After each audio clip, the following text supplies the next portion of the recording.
Authorities beefing up security at the Carmichael Road Detention Center after prohibited items are found. The challenge continues for the country as another group of Haitian migrants are apprehended in Bahamian waters. I'm Carla Palmer. I'll have this story coming up in the Bahamas tonight.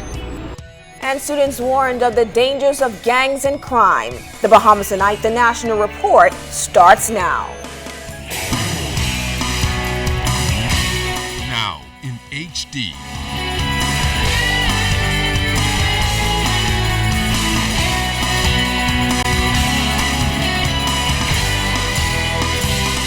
ZNS Network presents The Bahamas Tonight.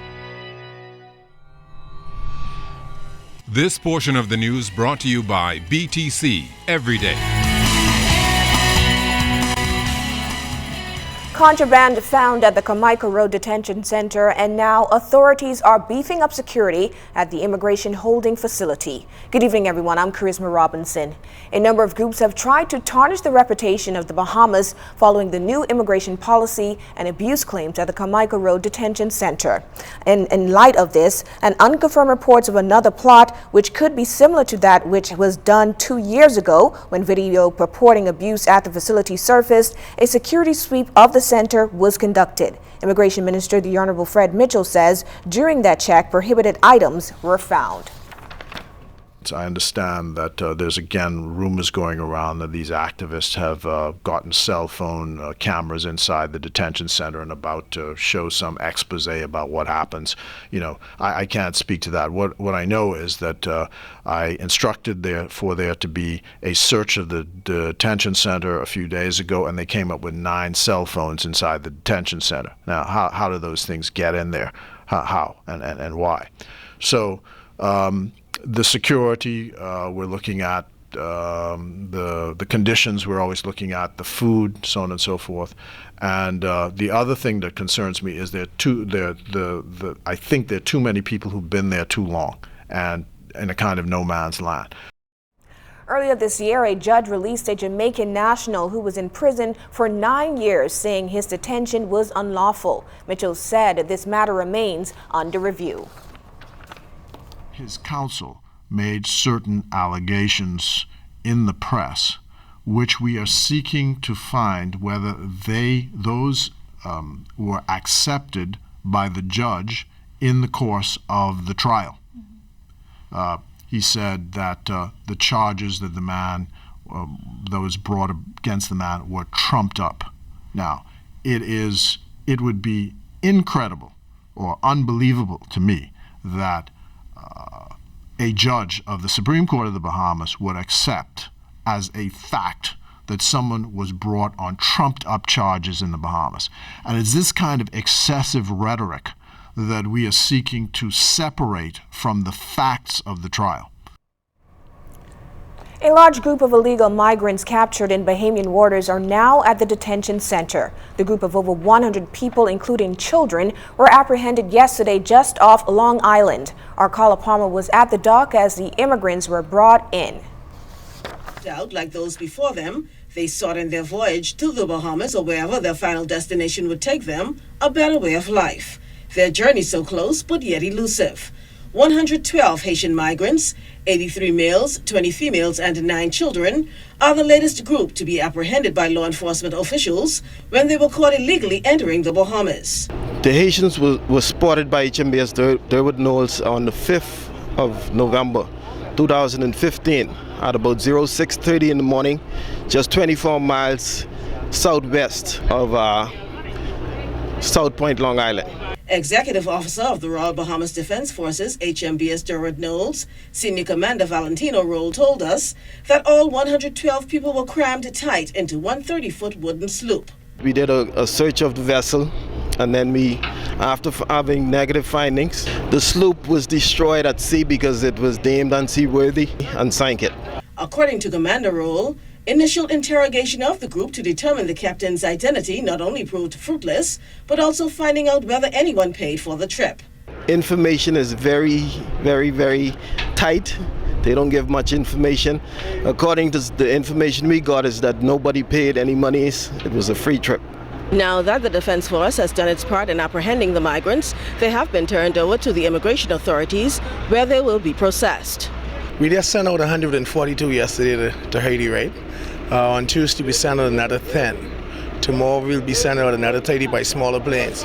And here this again, we have 112 came in. And so we have to make arrangement next week Thursday again to send out the next 142. Really costly and expensive on the government.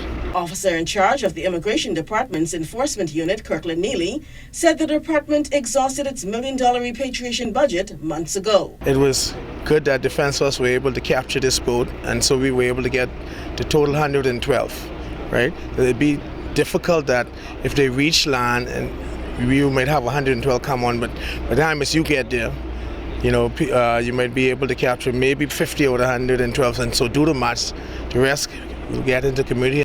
Neely noted that Haitian nationals comprise the largest group of illegal migrants, some 192, currently detained at the detention center off Carmichael Road. So far this year, law enforcement officials have apprehended approximately 1,300 illegal migrants. Carla Palmer, ZNS Network News. A police officer is being monitored in hospital after he was shot this morning. We're told that the officer had just arrived home from work around 1 o'clock when culprits in a white Honda opened fire on him. He was rushed to hospital where he remains in stable condition. Police are still searching for the suspects involved. A suspect is taken into custody after police say they found him with 4 high-powered weapons, a shotgun, lots of ammunition, and a huge quantity of marijuana. Authorities say the man, who they refer to as a prolific offender, was arrested at a home in southern New Providence today. Detectives from the flying squad are being credited for taking this suspect in. With 127 murders already recorded for 2015, reformed gang member, now Pastor Carlos Reed, gave students at A.F. Adderley School a reality check about the dangers of gang affiliation. Reed says it's important to reach out to students as gangs are targeting youth from the primary school level. He says officials have come up with a 3-pronged approach to addressing the increasing gang problem, and that is through prevention, intervention, and quarantine. They are products of their environments. So our job is to be able to empower these communities with the revelation of what the reality of these gangs is. Either you end up in the casket or you're going to end up inside a cell. I just want to encourage the Bahamas that this fight that we in, this ain't Carlos Reed fight, this ain't the government fight, this ain't the police fight, this is all of our fight. Because if we don't win this war, it's going to affect all of us. So everybody needs to do their part, even if it means just being courteous to somebody that you pass on a daily basis. Reed, who is working along with the Ministry of National Security and Youth Against Violence, says he has seen the problem escalate over the years. Speaking with students, he told them it is important to have an individual identity and encourage the group not to let people's opinions of them become their reality. He felt some students were impacted. I am who God says that I am, and they need to understand this, that people gonna like you, and there's some people who ain't gonna like you. All of us as adults, we understand that. Our children need to understand that, so they don't go through life having to sell their souls so people can make them feel like they're important. I'm always encouraged, even if one did, you know, but when you see the amount of persons that was receptive, I know that all are not serious, but I believe that in that park, there are some people that really were serious. A 35-year-old man from Brazil reportedly jumped off the Oasis of the Seas cruise ship around 1 this morning. The vessel was sailing near the Bahamas when the incident occurred. According to online reports, cruise ship passengers watched in horror as the man took that leap. The U.S. Coast Guard has been searching for him.